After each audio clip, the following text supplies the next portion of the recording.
Hi sweeties, welcome to Arul's World. இன்னைக்கு நம்ம சேனல்ல என்ன வீடியோ பார்க்க போறோம்னா இன்னைக்கு வந்து புளியோதரை என்ன போறேன் வீட்ல அந்த ரெசிபி தான் பார்க்க போறோம். சோ புளியோதரை ரெசிபி தான் பார்க்க போறோம். தம்பிக்கு உடம்பு முடியல. சோ இன்னைக்கு வந்து புளியோதரை சமைக்க போறோம். அதோட ரெசிபி எப்படி நான் பண்ணுவேன்னு சொல்லி காட்டுறேன் உங்களுக்கு. என்னோட சேனலை ஃபர்ஸ்ட் டைம் பாத்தீங்கன்னா மறக்காம Subscribe பண்ணிருங்க. அப்படியே பெல் ஐகானை கிளிக் பண்ணிருங்க வீடியோக்குள்ள.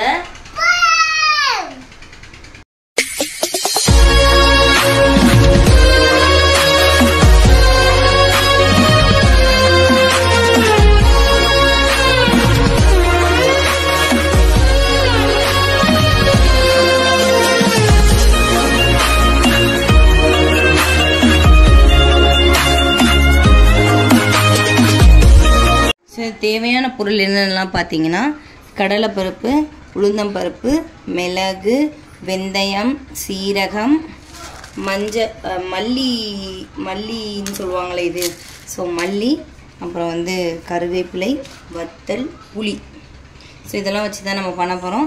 இந்த பவுடரை நீங்கள் ஸ்டோர் பண்ணி வச்சுக்கலாம். நான் ஒன் டைம் யூஸ்க்கு மட்டும் கொஞ்சோண்டு எடுத்துருக்கேன். நீங்கள் ஸ்டோர் பண்ணி வைக்கணும்னா கொஞ்சம் ஒரு கப்பு, இது ஒன்று, இது ஒரு கப்பு, இது ஹாஃப் கப்பு, இது ஒரு டேபிள் ஸ்பூன், இது ஒரு டேபிள் ஸ்பூன், இது வந்து ஒரு ஹாஃப் கப்பு. அந்த மாதிரி நீங்கள் குவான்டிட்டி எடுத்துக்கிட்டிங்கன்னா ஸ்டோரேஜ் பண்ணிக்கலாம். ஓகே, இப்போ எப்படி பண்ணலான்னு பார்க்கலாம் வாங்க.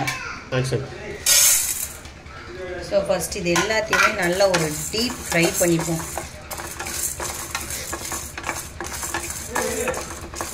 ஸோ அடுத்து வந்து நம்ம அதை வறுத்ததுக்கப்புறம் மல்லி வறுக்க போகிறோம். அடுத்து கருவேப்பிலை வந்து நல்லா அந்த காஞ்சி போன ஒரு கன்சிஸ்டன்சியில் வரும். கன்சிஸ்டன்சி வந்து என்ன பண்ண போகுது, சாருக்கு செலவு பண்ணணும்னு வைக்கியோ, நகைக்கு கட்டும்போது வரும்போது வரும். சரியா? விடு.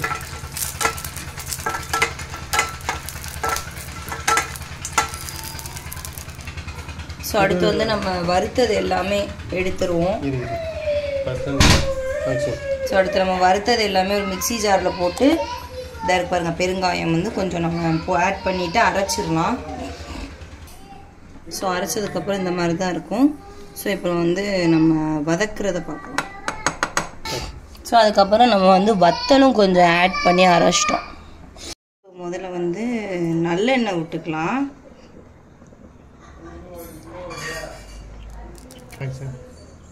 ஸோ அடுத்து கடுகு, உளுத்தம்பருப்பு,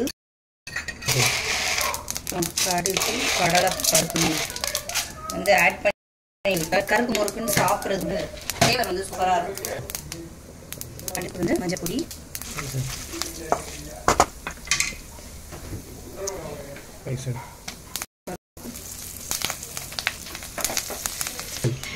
ஸோ அடுத்தது நம்ம அரைச்சோம் பார்த்தீங்களா, அது வந்து ஒரு டேபிள் ஸ்பூன் மட்டும் போட்டேன். இன்னொரு வந்து டேபிள் ஸ்பூன் போடணும். அது எப்போன்னு நான் வைக்கிறேன். ஸோ தேவையான அளவு உப்பு நான் 1 டேபிள் ஸ்பூன் மட்டும் இப்போ போட்டு தரேன். அதுக்கு நம்ம தேவையான அதை நம்ம போட்டுக்கலாம்.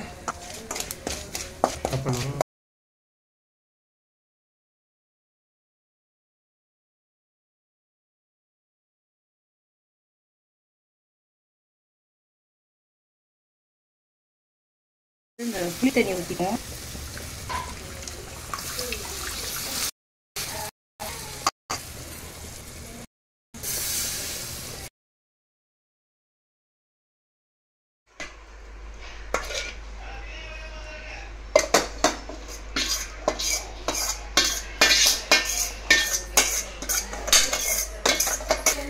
ஸோ புளியோதரை வந்து நல்லா கிண்டியாச்சு.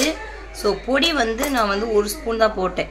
ஸோ தேவைப்பட்ட அளவுக்கு நான் மேலே தூவிக்கிட்டேன். ஸோ இப்போயுமே நம்ம சாப்பிடும்போது தேவைன்னா மசாலா தேவைன்னா இப்படி மேலே தூவி விட்டுக்கிட்டு சாப்பிட்டுக்கலாம். அண்ட் இதை நீங்கள் ஸ்டோர் பண்ணியும் வச்சுக்கலாம். புளியோதரை கிண்டுறதுக்கு முன்னாடி புளி தண்ணி மட்டும் கொஞ்சம் கரைச்சிட்டு, அப்படி இல்லாட்டி இதுலேயுமே புளியை கொட்டையே இல்லாமல் எடுத்துட்டு சட்டியில் போட்டு வறுத்த இதையுமே புளி கூட சேர்த்து நல்லா பவுடராக்கி அரைச்சிட்டிங்கன்னா வெறும் இந்த பொடியை மட்டும் புளியோதரைக்கு யூஸ் பண்ணிக்கலாம். சூப்பராக இருக்கும். ஸோ உப்பெல்லாம் தான் இருக்குது, சூடாக இருக்குது. கொஞ்சம் ஆறி புளியோதரை சாப்பிட்டா இன்னும் சூப்பராக இருக்கும். ஸோ இதுக்கு வந்து நம்ம துவையல் இன்றைக்கி பண்ண போகிறோம். துவையல் பண்ணிவிட்டு சாப்பிடும் போது உங்களை பார்க்கும்.